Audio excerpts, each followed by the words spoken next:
हमारे सभी पाठकों को प्यार भरा नमस्कार। तो हमारी आज की कहानी है पति और गैर औरत की साजिश। अरे विशाखा, जरा माया के लिए फटाफट से दही बड़े बना दो और सुनो, डिनर की तैयारी भी कर लेना। आज माया डिनर यहीं करेगी।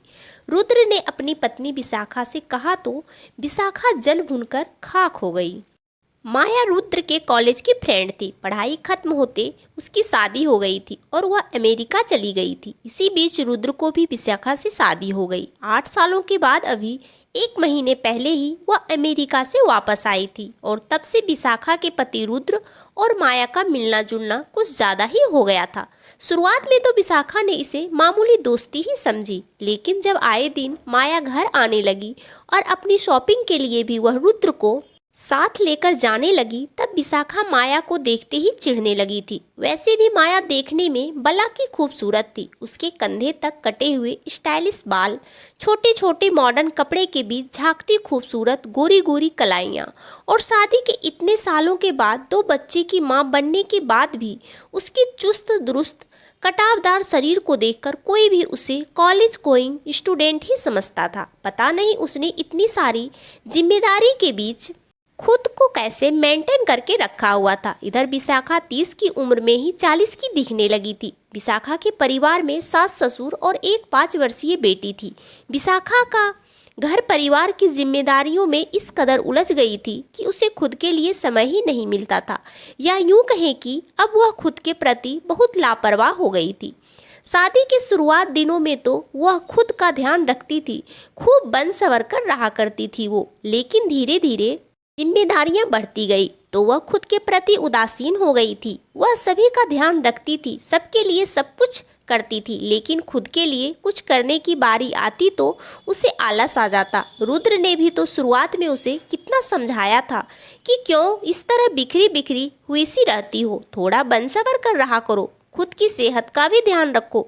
तब विशाखा लापरवाही से जवाब दे देती थी, मुझे कहाँ जाना है जो मैं तैयार होकर रहा करूं, और घर का काम तो मैं ही करती हूं, तो मुझे स्वास्थ्य संबंधी क्या समस्या हो सकती है। लेकिन सिर्फ कहने भर से क्या होता है। धीरे धीरे खुद को नजरअंदाज करने के निशान उसके तन और मन पर अपनी छाप छोड़ने लगे थे। अब उसकी काया फैलकर बेडोल हो गई थी। उसकी आंखें के नीचे काले घेरे पड़ गए थे। उसके चेहरे की त्वचा शुष्क और मुरझा गई थी। गुलाबी गालों पर झाइयों के निशान उभर चुके थे। उसे देखने की फुर्सत ही कहाँ थी कि हमेशा रेशम के जैसे मुलायम रहने वाले उसके बाल अब रूखे होकर लहराना भूल चुके थे। वह बेतरकीब सा जूड़ा बनाकर 3-4 दिनों तक वैसे ही रह जाती थी। वैसे भी जब उसे बाहर नहीं जाना होता था तो घर में वो अपने बाल बनाना तक जरूरी नहीं समझती थी। उसे लगता था कि वो घर में सभी का ध्यान रख रही है, सबके लिए उसके दिल में प्यार है तो सभी उससे प्यार देंगे ही। बनाव सिंगार ना करने से क्या फर्क पड़ता है। इस चक्कर में उसने खुद को नजरअंदाज करना शुरू कर दिया था। अब विशाखा को लग रहा था कि जब से माया रुद्र की जिंदगी में वापस आई है तब से रुद्र बदलने लगा है। रुद्र पहले से ही कहीं ज्यादा खुश रहने लगा था और उसकी बातों में माया का ही जिक्र ज्यादा रहने लगा था।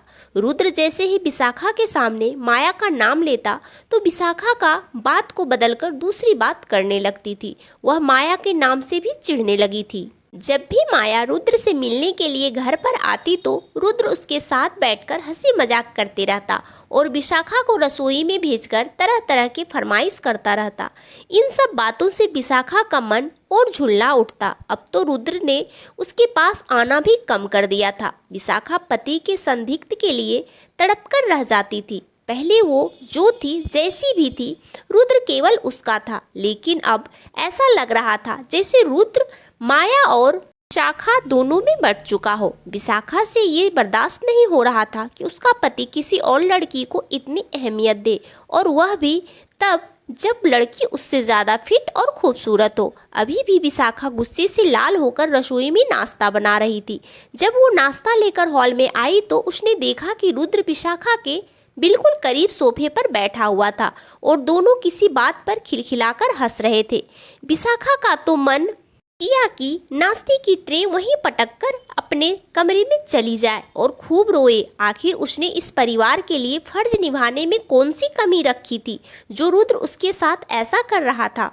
वो गुस्से से तिलमिलाते हुए हॉल में आई और उसने टेबल पर नाश्ता रख दिया। रुद्र ने पत्नी की तरफ नजर उठाकर भी नहीं देखा और माया की आंखों में झांकते हुए वो विशाखा को ऐसे नजरअंदाज कर गया मानो विशाखा कोई नौकरानी हो जो केवल अपनी ड्यूटी करने वहां आई हो। विशाखा का दिल तड़प उठा। वो भागते हुए रसोई में गई और फूट फूट कर रोने लगी। काफी देर तक आंसू बहाने के बाद उसने सोचा कि नहीं, वो अपने पति को वापस अपने करीब लाकर रहेगी।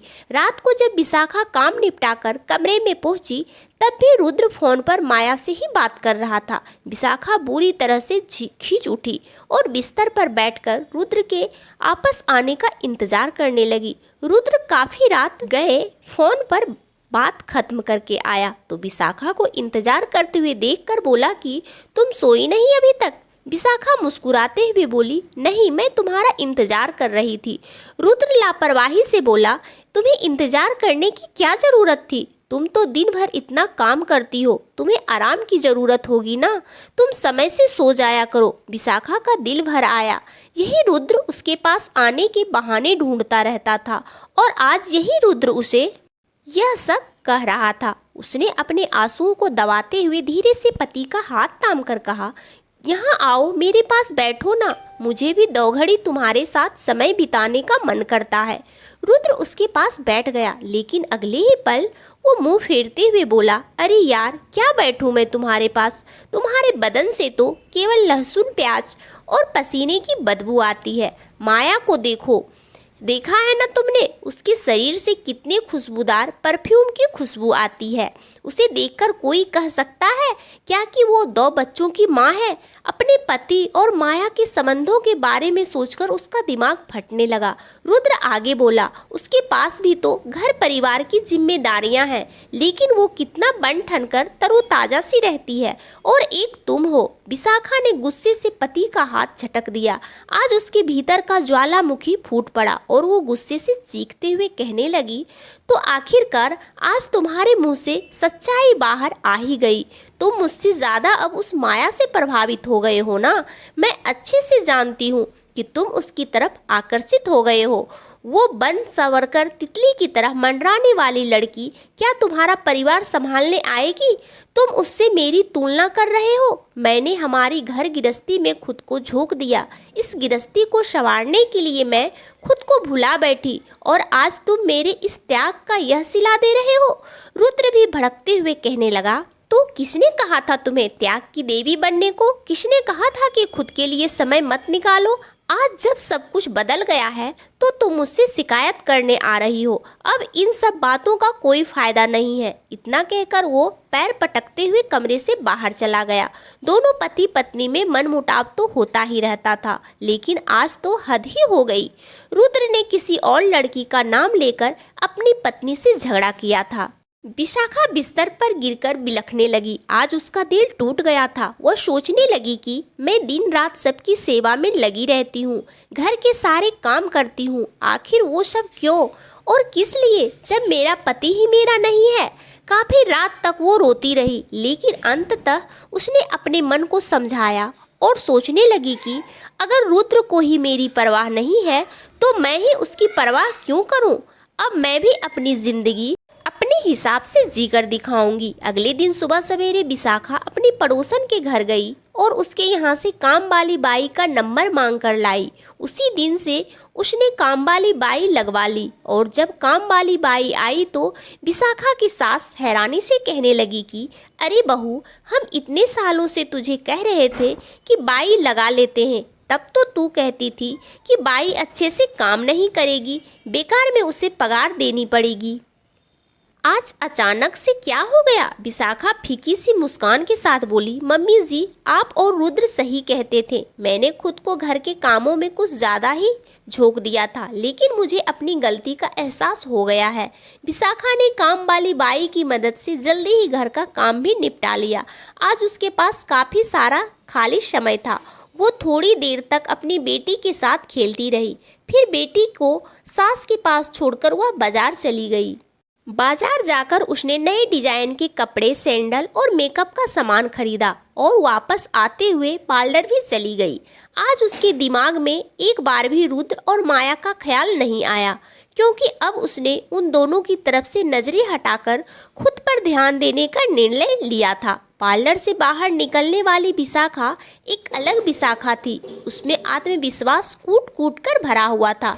विशाखा घर पहुंची तो उसकी सास उसे देखकर उसकी नज़र उतारते हुए बोली कि बहू, आज तो तुम बहुत सुंदर लग रही हो, तुम ऐसे ही तरोताजा रहा करो। विशाखा मुस्कुराते हुए अपने कमरे में चली गई। शाम को विशाखा ने चाय के साथ अंकुरित चने की चाट बनाई थी। अब उसे अपने खान पान पर भी ध्यान देना था। शाम को जब रुद्र ऑफिस से घर आया तो विशाखा उसके लिए चाय लेकर आई। पत्नी का नया रूप देखकर रुद्र दंग रह गया। स्लीवलेस गुलाबी रंग की सूट में उसके कमर तक लहराते हुए घने बाल, मांग में ताजा ताजा भरा हुआ सिंदूर, माथे पर छोटी सी कत्थई रंग की बिंदी, आंखों में काजल और खिला खिला सा चेहरा देखकर रुद्र अपनी नजरें उसके चेहरे से हटा नहीं पाया। और आज पत्नी के शरीर से मोगरे के फूलों की भीनी भीनी सी खुशबू भी आ रही थी। उसने एक गहरी नज़र पत्नी पर डाली और चुपचाप चाय पीने लगा। विशाखा के चेहरे पर विजयी मुस्कान उभरी और वह चुपचाप रसोई में चली गई। डिनर के बाद रुद्र रोज रात को वॉक पर जाता था। आज विशाखा भी उसके साथ जाने को तैयार हो गई। रुद्र हैरान था। पहले तो बार बार कहने के बाद भी विशाखा घर के कामों की दुहाई देकर उसके साथ वॉक पर नहीं जाती थी, लेकिन आज विशाखा खुद उसके साथ चलने को तैयार हो गई थी। आज दोनों ने वॉक करते हुए थोड़ी बहुत बातें भी की। विशाखा का मन आज बहुत हल्का लग रहा था। वापस आकर बहुत दिनों के बाद वो सुकून की नींद सोई। शाम से लेकर रात तक के दौरान रुद्र ने एक बार भी माया का नाम नहीं लिया था, ना ही माया को फोन लगाया था। विशाखा को ऐसा लग रहा था जैसे वह बादलों पर सवार थी। अगली सुबह उठकर उसने थोड़ा योगा और प्राणायाम किया। फिर उसने प्रसन्न मन से भोजन बनाया। रुद्र ऑफिस जाते हुए जब पहले की तरह ही वापस पलटकर उसे देखने लगा तो विशाखा के दिल में झंझनाहट सी हुई और उसके गाल शर्म से गुलाबी हो उठे। सारा दिन विशाखा बहुत प्रसन्न रही। उसने अपने खान पान पर नियंत्रण किया, अपनी दिनचर्या में सुधार किया, योग, प्राणायाम और वॉक को अपनी जिंदगी का हिस्सा बनाया। इसके साथ ही वह अपने साज श्रृंगार पर भी थोड़ा ध्यान देने लगी थी। धीरे धीरे करके 2 महीने बीत चुके थे। इस दौरान माया का उसके घर आना भी कम हो गया था और रुद्र भी पत्नी के साथ ही ज्यादा समय बिताने लगा था। खुद के प्रति लापरवाह विशाखा आज खुद का इतना ध्यान रखने लगी थी कि उसका वजन भी कम हो गया था और वो पहले से कहीं अधिक चुस्त दुरुस्त महसूस करने लगी थी। इसके साथ ही उसके चेहरे पर आत्मविश्वास की जो चमक आई थी, उसके कारण वो और भी खूबसूरत लगने लगी थी। सब कुछ सही हो चला था, लेकिन फिर भी विशाखा का मन में कहीं एक कांटा छुआ हुआ था कि रुद्र ने माया की खूबसूरती के आगे उसके प्रेम और समर्पण को भी ठुकराने की कोशिश की थी। यह बात उसके हृदय में शूल की भांति चुभती रहती थी, जिसके कारण वो उस दिन के बाद से कभी रुद्र के करीब नहीं जा पाई थी। एक दिन माया विशाखा के घर आई थी। अब विशाखा ने माया से चिढ़ना भी छोड़ दिया था। जब रुद्र को ही उसकी भावनाओं की परवाह नहीं थी तो वो भी सब कुछ नज़रअंदाज करके केवल अपने बारे में सोचती थी, क्योंकि उसे ऐसा लगता था कि जब रुद्र ने खुद ही उसके वर्षों के त्याग और समर्पण पर पानी फेर दिया है तो उससे बहस करने से क्या फ़ायदा। विशाखा उन दोनों के लिए चाय नाश्ता बनाकर लाई। तभी उसके कानों में माया की आवाज़ पड़ी। वो कह रही थी कि वाह यार, विशाखा तो बिल्कुल बदल गई है। ऐसा लगता है जैसे किसी ने जादू की छड़ी घुमा दी हो। रुद्र मुस्कुराते हुए बोला, हाँ तो वो छड़ी मैंने ही तो घुमाई है। अगर मैंने प्लान नहीं बनाया होता तो विशाखा हमेशा खुद के प्रति लापरवाह ही रह जाती। विशाखा हैरानी से अपने पति की बातें सुन रही थी। माया खिलखिलाते हुए बोली, अच्छा तो यह सब तुमने अकेले ही किया है? रुद्र ने माया को धन्यवाद देते हुए कहा कि नहीं, इसमें तुम्हारा भी बहुत बड़ा योगदान है। अगर तुम अपनी व्यस्त दिनचर्या से मेरे लिए थोड़ा समय नहीं निकालती तो मेरा प्लान कभी कामयाब नहीं होता। तुम्हारे कारण ही तो विशाखा में थोड़ी ईर्ष्या की भावना आई, और उसके बाद जो मैंने उस दिन उसे तुम्हारा नाम लेकर इतना कुछ सुनाया, तब जाकर उसने खुद के लिए भी जीना शुरू कर दिया। पहले तो मैं उसे कितना समझाता था कि खुद का भी ध्यान रखा करो, लेकिन वो मेरी बातें सुनती ही नहीं थी। इसलिए मैंने ये टेढ़ा रास्ता अपनाया ताकि वह खुद के लिए भी जीने लगे। जानती हो, वह हम सब के लिए जीते हुए खुद को खोती जा रही थी, लेकिन मैं अपनी पत्नी को ऐसे कैसे खो जाने देता। आखिर उसके स्वास्थ्य और खुशी की जिम्मेदारी भी तो मेरी है ना। माया मुस्कुराते हुए बोली, तुम एक बहुत अच्छे पति हो जो अपनी पत्नी की इतना परवाह करते हो, वरना कोई पति तो ऐसे होते हैं जो पत्नी पर घर की जिम्मेदारी डालकर खुद बाहर चक्कर चलाने लगते हैं। लेकिन तुम बहुत अच्छे हो। फिर माया ने थोड़े गंभीर स्वर में कहा, लेकिन तुम उसे सारी सच्चाई बता क्यों नहीं देते हो? वो तुम्हें कितना गलत समझती होगी। रुद्र ने हंसते हुए कहा, हाँ मुझे पता है कि वे मुझे उस दिन बहुत बुरा लगा था, और उसके बाद उसका व्यवहार मेरे प्रति बहुत बदल भी गया। लेकिन मुझे पता है कि जिस दिन उसे सच्चाई बताऊंगा, उसके दिल में मेरे लिए फिर से वही जगह बन जाएगी। लेकिन अभी मैं उसे सच्चाई इसलिए नहीं बता रहा हूँ क्योंकि मुझे डर है कि कहीं वो खुद के प्रति फिर से लापरवाह ना हो जाए। विशाखा मुस्कुराते हुए आगे बढ़ी और बड़े ही प्यार भरे स्वर में बोली, नहीं पतिदेव, अब मैं खुद के प्रति लापरवाह नहीं होऊंगी, क्योंकि तुमने मुझे खुद से प्यार करना सिखा दिया है।